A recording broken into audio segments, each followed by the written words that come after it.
우리 함께 찬송하겠습니다. 찬송가 445장 태산을 넘어 험곡에 가도. 우리 함께 445장 찬송합니다.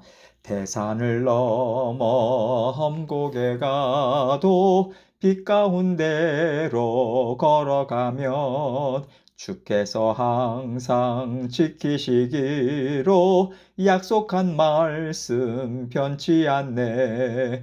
하늘의 영광, 나의 맘속에 차고도 넘쳐 할렐루야를 힘차게 불러 영원히 주를 찬양하리. 캄캄한 밤에 다닐지라도 주께서 나의 길 되시고 나에게 밝은 빛이 되시니 길 잃어버릴 염려 없네. 하늘의 영광, 나의 맘속에 차고도 넘쳐 할렐루야를 힘차게 불러 영원히 주를 찬양하리. 광명한 그 빛 마음의 바다 찬란한 천국 바라보고 할렐루야를 힘차게 불러 날마다 빛에 걸어가리. 하늘의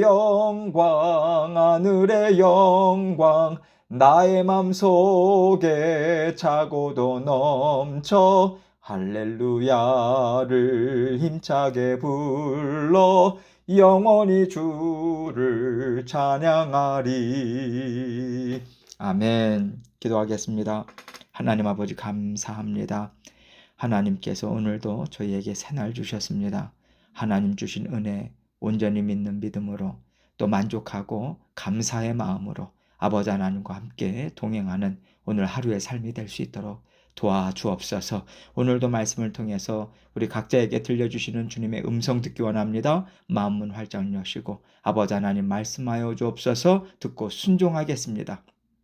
살아내겠습니다. 이 마음으로 아버지 하나님과 함께 오늘도 감사로 주님과 함께 말씀을 살아내는 하루 될 수 있도록 은혜 베풀어 주옵소서. 예수 그리스도의 귀하신 이름으로 기도합니다. 아멘. 하나님 말씀 시편 105편 16절로 19절입니다. 시편 105편 16절로 19절 제가 읽습니다.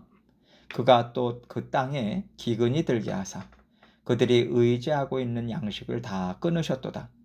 그가 한 사람을 앞서 보내셨으며 요셉이 종으로 팔렸도다. 그의 발은 착고를 차고 그의 몸은 쇠사슬에 매였으니 곧 여호와의 말씀이 응할 때까지라. 그의 말씀이 그를 단련하였도다. 아멘. 하나님께서 이스라엘 백성들을 하늘의 별과 같이 바다의 모래와 같이 많게 하셔서 하나님의 나라를 이루게 하시고 가나안 땅에 들어가는 일을 이루셨습니다. 이 일을 어떻게 이루셨는지를 하나님께서는 아브라함을 부르시고 이삭과 야곱 그리고 요셉이 이어지는 이스라엘의 역사를 통해서 우리에게 보여주고 계세요. 전지전능하신 하나님께서 뜻을 이루시는데 왜 그렇게 많은 시간이 걸리고 또 우리가 이해할 수 없는 일들을 허락하시면서 하나님의 나라를 이루어 가셔야만 했을까요? 우리 인생에 담고 있는 하나님의 뜻을 깨닫게 하시기 위해서입니다. 모든 인생들이 다 하나님의 뜻을 담고 있지만 그 중에서도 사람의 생각과 예상을 많이 빗나간 사람들이 있어요. 오늘 시편 기자는 그 대표적인 사람으로 요셉을 말하고 있습니다. 요셉을 통해서 우리 인생을 빚어가시는 하나님을 드러내주고 계세요. 16절을 보겠습니다. 그가 또 그 땅에 기근이 들게 하사 그들이 의지하고 있는 양식을 다 끊으셨도다. 지금 이 말씀이 어느 때의 얘기냐면 요셉이 형들의 시기 때문에 애굽으로 팔려간 후에 야곱이 이제 11명의 아들들과 같이 살고 있었어요. 그런데 심한 기근이 들어서 도저히 버틸 수가 없는데 소문에 듣자 하니 애굽에는 먹을 양식이 풍성하다는 겁니다. 그래서 요셉의 형제들이 기근을 해결하기 위해서 애굽으로 양식을 구하러 갔을 때의 일을 얘기하는데, 특별히 시편 기자는 그 땅에 기근이 들게 하신 분도 하나님이시고 양식을 다 끊어놓은 분도 하나님이시더라, 이렇게 얘기하고 있는 거죠. 17절입니다. 그가 한 사람을 앞서 보내셨으며 요셉이 종으로 팔렸도다. 기근의 때를 대비해서 하나님께서 요셉을 미리 애굽으로 보내셨다는 말씀을 하시는 거예요. 기근으로부터 많은 사람들을 구하고 하나님의 뜻을 이루는 데 쓰임받은 사람으로 미리 보내줬다면 거기에 합당한 대우나 좋은 환경 속에서 살아야 되지 않을까. 이것이 우리들의 기대입니다. 그러나 하나님은 그를 종으로 팔려가게 하셨다. 이것을 시편 기자는 얘기하고 싶은 거예요. 18절로 19절입니다. 그의 발은 착고를 차고 그의 몸은 쇠사슬에 매였으니 곧 여호와의 말씀이 응할 때까지라. 그의 말씀이 그를 단련하였도다. 애굽으로 팔려간 요셉은 소망을 놓치지 않고 하나님 안에서 참 열심히 아름답게 살아내고 있었어요. 그러나 이번에도 우리의 기대와는 다르게 감옥에 갇혀 있습니다. 그의 발은 착고를 차고 그의 몸은 쇠사슬에 매였으니 라는 말씀은요, 감옥살이가 얼마나 혹독했는지를 말해주고 있어요. 육신의 고통뿐만 아니라 요셉의 영혼까지 내동댕이 쳐진 것 같은 충격과 심적 어려움을 감옥에서 겪었다는 거죠. 그러나 창세기 내용을 보면요, 하나님께서 요셉을 돌보시고 그에게 한결같은 사랑을 쏟으시고 은총을 베푸셨다고 기록하고 있습니다. 하나님께서 그에게 은혜를 베풀어 주셔서 마음이 땅에 떨어진 채 포기하게 내버려 두지 않고 하나님이 주신 지혜와 마음으로 잘 살아내게 하셨다는 거예요. 다시 말해서 요셉은 하나님께서 감옥에서 죄수로서 인생을 살게 하신 것 또한 하나님의 뜻으로 받아들이면서 그 시간을 충성스럽게 살아냈다는 것입니다. 하나님이 살라고 하신 시간을 그대로 살아냈다는 얘기예요. 그랬더니 어떤 일이 생깁니까? 간수장이 죄수들을 다 요셉에게 맡겼어요. 그리고 감옥 안의 모든 업무를 요셉이 처리하게 합니다. 그리고 하나님께서는 요셉으로 하여금 그곳에서 술 맡은 관원장과 떡 굽는 관원장을 만나게 하시고 그들이 꾼 꿈을 해석하게 하세요. 하나님께서는 요셉을 애굽의 총리로 들어 사용하시기까지 계속해서 그를 단련하셨고 요셉은 그 단련하심에 순종하는 마음으로 따라갔다라고 하는 것을 오늘 말씀은 증거해 주고 있습니다. 여러분께서는요, 하나님이 이렇게까지 혹독하게 요셉을 훈련시키신 목적이 무엇이라고 생각하시나요? 애굽의 총리가 되어서 이스라엘을 구원시키는 일이 목적이었다고 생각하십니까? 혹시 애굽의 총리가 되게 하시는 거라고 생각하시나요? 총리가 되게 하신 것은 하나님이 일하시는 방법, 그 수단에 불과합니다. 하나님의 목적은 야곱의 가족을 하나님의 자녀들로서 하나님의 일하심을 인정하는 하나님의 사람들로 빚으시는 데 있다고 생각해요. 왜냐하면 앞으로 이루어 나갈 하나님의 나라는 야곱의 아들들인 12지파들을 통해서 이루어지도록 하나님은 설계를 하셨거든요. 이스라엘의 정체성, 앞으로 이룰 하나님의 나라의 색깔, 그리고 하나님의 자녀의 정체성, 자녀들이 서로 어떻게 살아야 되는가, 이런 것들이 결국엔 하나님 나라를 이루는 거 아니겠어요? 그런데 12형제들로부터 하나님의 주인 되심과 일하심을 깨닫지 못하고 온전히 시기와 질투, 세상의 것들, 세상의 논리, 이런 것들로만 인생을 12형제들이 살아간다면 어떻게 하나님의 나라를 이룰 수가 있겠어요? 요셉이 총리가 된들 이 12지파가 하나님의 나라를 이룰 수 있겠습니까? 요셉을 총리가 되게 하신 것은 야곱의 식구들이 하나님이 이렇게 일을 하셨구나, 이것을 깨닫고요, 하나님을 두려워하고 하나님의 살아계심을 인정하게 만드는 통로로 사용하신 것입니다. 모든 것이 다 하나님의 뜻 안에서 이루어졌고 쓰임받았다면 다른 사람의 연약함이나 부족함 용납할 수 있지 않겠어요? 하나님께서는 이 용서와 용납을 통해서 살아계신 하나님을 중심으로 끈끈하게 뭉치는 야곱의 가정, 이스라엘 12지파를 만들어내시는 거죠. 이것을 이루어가는 것이 하나님의 뜻이었습니다. 그래서 하나님께서는 요셉이 형제들의 시기 질투로 애굽으로 팔려가는 것을 허락하셨던 거예요. 또 요셉이 애굽에서 마음을 쏟으면서 의지할 분은 하나님밖에 없다는 믿음으로 살아갔음에도 불구하고 죄수로 갇히는 일을 허락하셨던 거죠.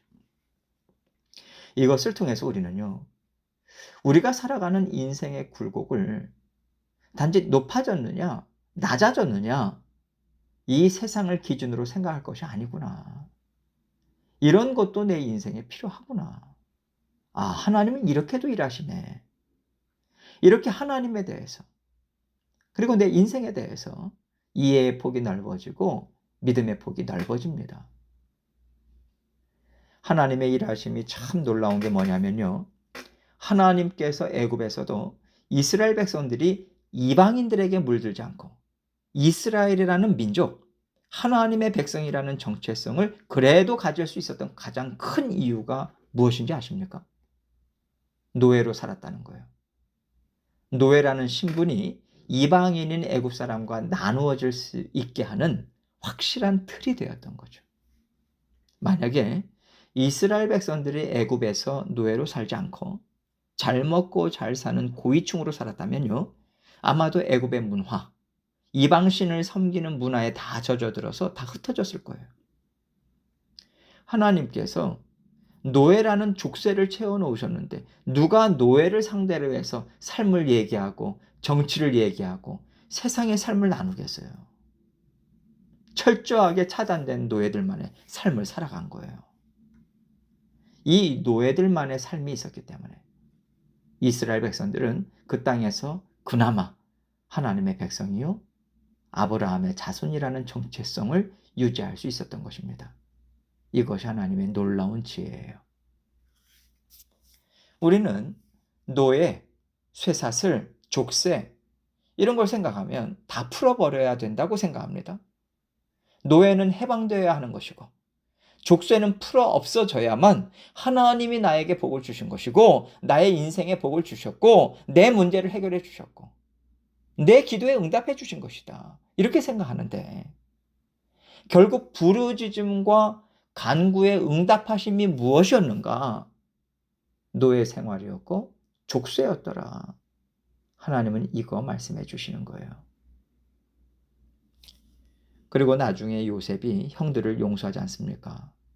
처참한 인생을 살았는데 어떻게 용서할 수 있겠어요? 배신당한 인생을 살았는데 하나님이 요셉을 노예로 팔리게 하시고 죄수로 족쇄를 차게 하셔서 하나님 나라를 이루어가도록 일하셨다. 이것을 깨달았기 때문에 요셉은요, 형제들의 배신과 비열한 행동들을 용납하고 용서할 수 있었던 겁니다. 우리도 하나님의 일하심을 깨닫고 이해가 될 때 우리 인생에 얽혔던 모든 아픔과 슬픔이 상처가 다 씻겨 나갈 수 있다고 생각해요.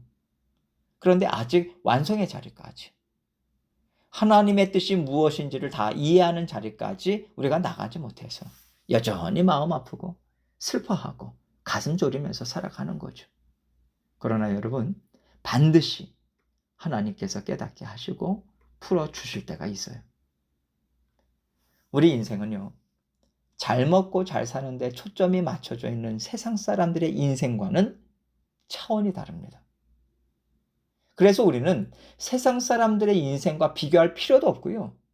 우리가 그 사람들의 인생을 보면서 내 인생을 이해하려고 해서는 절대 풀어주지 않아요. 하나님의 일하심, 하나님의 성품, 하나님의 말씀을 통해서만이 우리의 인생을 이해할 수 있고 하나님의 일하심을 우리는 볼 수 있습니다. 요셉은요, 이 힘으로 고된 시간을 감당해낸 거예요. 그래서 요셉이 총리가 되었더라. 이거 보지 마세요. 하나님께서 총리가 되게 하시든 왕이 되게 하시든 그것은요, 하나님이 알아서 하실 일입니다. 하나님께서 우리에게 초점을 맞추게 하신 것은요, 하나님 나라를 이룰 수 있는 성품이 무엇인가? 하나님을 아는 지혜, 넉넉한 믿음, 어떤 상황에서도 하나님의 말씀을 해석하고 하나님의 말씀으로 살아내고자 하는 그런 하나님을 살아내고자 하는 하나님을 의지하는 마음이에요. 이것으로 우리 인생을 계속해서 들여다보시고요. 줄기차게 날마다 하나님과 함께 동행해 나가시는 저와 여러분이 되시기를 주님의 이름으로 축원합니다. 함께 기도합니다. 기도하실 때 하나님께서 우리에게 아직까지도 우리가 다 이해하지 못하는 그런 인생 여정의 길을 하나님께서 걷게 하실 수도 있고요. 또 어떤 분들에게 있어서는 하나님의 마음을 다 붙잡고 살아가지 못하는 그러한 때를 만나신 분들도 계실 겁니다. 하나님께서 다 과정으로 하나님께서 빚고 계세요. 하나님 앞에 더욱더 인내하게 하시고 잘 살아낼 수 있도록 말씀 붙잡고 살아낼 수 있도록 도와주십시오. 이 마음으로 하나님께 간구하고 계속해서 우리 각자 기도 제목 가지고 하나님께 나아가도록 하겠습니다. 기도하시겠습니다.